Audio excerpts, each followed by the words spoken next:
नमस्कार दोस्तों, स्वागत है आप सभी का आपके अपने YouTube चैनल पर। आज का जो वीडियो है ये assistant public sanitary and waste management officer के एस्पिरेंट्स के लिए है।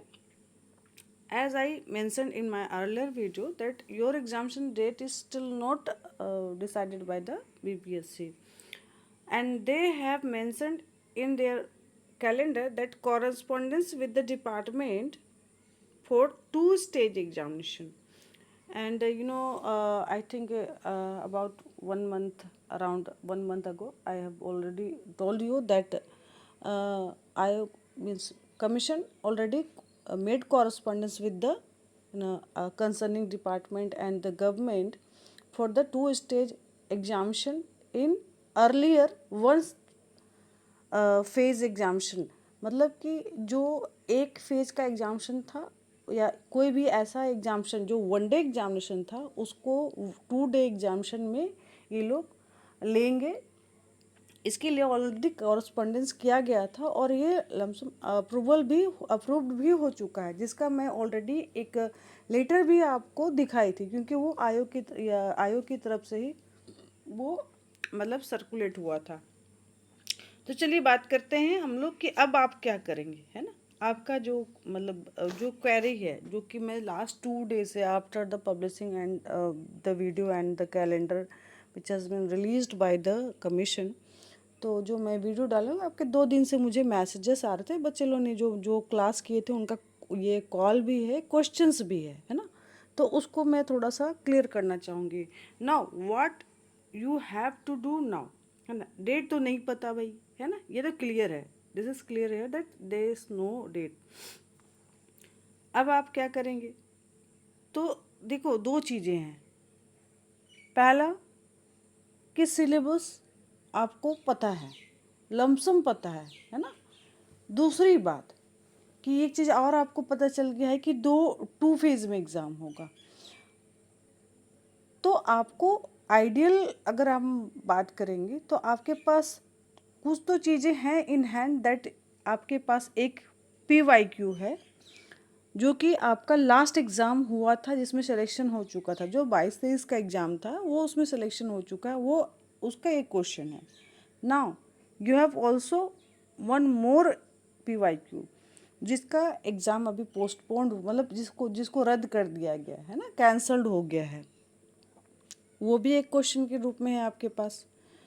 तो आपने पैटर्न को लगभग समझ लिया है, ठीक है। थोड़ा सा इसको वापस से आप उसको गो थ्रू करेंगे तो आपको पैटर्न क्लियर है that 1 paper is technical and 1 is the GK, है ना।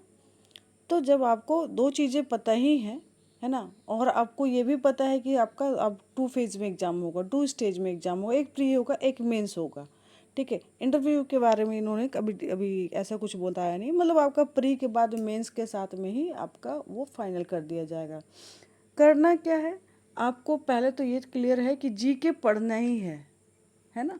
क्या पढ़ोगे, तो वो पहला क्वेरी जो आपका था कि पढ़ना क्या है मैम, तो वो तो क्लियर है ना, that is you have to read the GK। अब GK में क्या पढ़ोगे, तो GK में आप सब वो चीज़ों को पढ़ो लाइक जितने भी पोर्शंस हैं, ठीक है। अभी लास्ट वाले जब आपका हुआ था 2022-23 वाला, उसमें GK में सिर्फ और सिर्फ क्या हुआ था, साइंस पोर्शन पूछे गए थे। इस बार में साइंस प्लस पॉलिटी के कुछ क्वेश्चन देखने को मिले, ठीक है। कुछ क्वेश्चन करंट अफेयर्स से रिलेटेड इकोनॉमिक्स के भी थे। तो भाई मैं आपको सजेस्ट करूँगी कि आपके लिए ज़्यादा अच्छा होगा कि आप GK के लमसम सारे जो डोमेन है उनको कनेक्ट करिए, ठीक है। सारे डोमेन को टच करते हुए अपनी प्रिपरेशन करिए। ये नहीं कि हम लोग साइंस के साथ पॉलिटी पढ़ लेते हैं, थोड़ा इकोनॉमिक्स पढ़ लेंगे, बाकी पोर्शन लाइक हिस्ट्री ज्योग्राफी को छोड़ दें। मेरा सजेशन है कि अभी देखो चीज़ें क्लियर नहीं हुई हैं, और अगर मान लो 10-15 दिन और लगते, 10-15 दिन में आपके लिए एक तरह से ये बोनस है ना। आपको तैयारी करनी चाहिए, क्या कि GK के सारे पोर्शन की तैयारी करो आप, ठीक है। उसको एडवांटेज लेके चलना थोड़ा सा, अब या फिर एडवांसमेंट में भी आप उसको मान सकते हैं कि एक्स्ट्रा कुछ है वो, ठीक है। नाउ ये तो चलो इसमें सो है कि अभी आपको क्लियर नहीं है। जो क्लियर है that is the second paper, है ना। जो आपका जो सेकेंड पेपर वो तो आपको क्लियर है ना। वो जो आपका सेकेंड पेपर है उसमें आपको टेक्निकल जो पोर्शंस पढ़ने हैं उसके सिलेबस क्लियर है। कहीं कुछ वो इफ़ वर्ड का वो मैटर ही नहीं रह गया कि आपको टेक्निकल में क्या पढ़ना चाहिए, ठीक है। तो आप बस टेक्निकल के जो सिलेबस है उसको पूरा उसको कवर कर जाओ, ठीक है।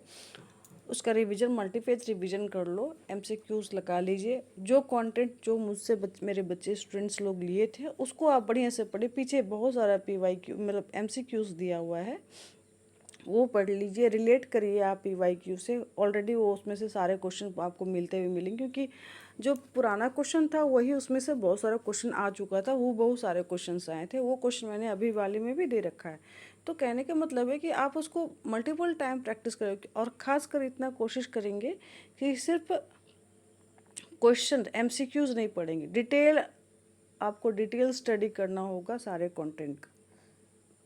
कहने का मतलब है कि आप डिस्क्रिप्टिव पढ़ाई करिए, है ना। शॉर्टकट मत लीजिए, डिस्क्रिप्टिव पढ़िए और साथ साथ ऑब्जेक्टिव सॉल्व करिए, ठीक है।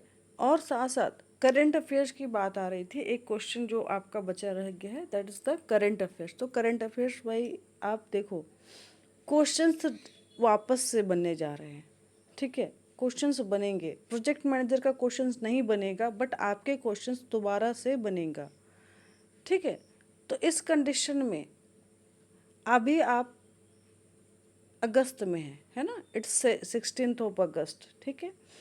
इसके पहले का कोशिश करिए जितना भी जुलाई तक का करंट अफेयर्स है उसको आप कवर कर लीजिए, ठीक है। बढ़िया से पढ़ लीजिए। और अगर आप 72nd के बीपीएससी 72nd बीपीएससी के एस्पिरेंट है तो आपको तो ऐसे भी पढ़ने हैं। तो आप उसमें ये नहीं सोच कर चलेंगे कि मैम 1.5 साल पढ़ ले, 2 साल पढ़ ले, क्या पढ़ ले, है ना, बहुत ज़्यादा पढ़ना पड़ेगा, है ना। तो आप कम से कम तो 1 साल तो कवर कर ही सकते हो। 1 साल तो you must have to cover ना करंट अफेयर्स एटलीस्ट। तो 1 साल का आप पढ़ लीजिए बढ़िया से। 3 पोर्शंस हैं, मैं फिर से क्लियर कर रही हूँ, समझेंगे एक बार वन शॉट में इसको समझ लीजिएगा।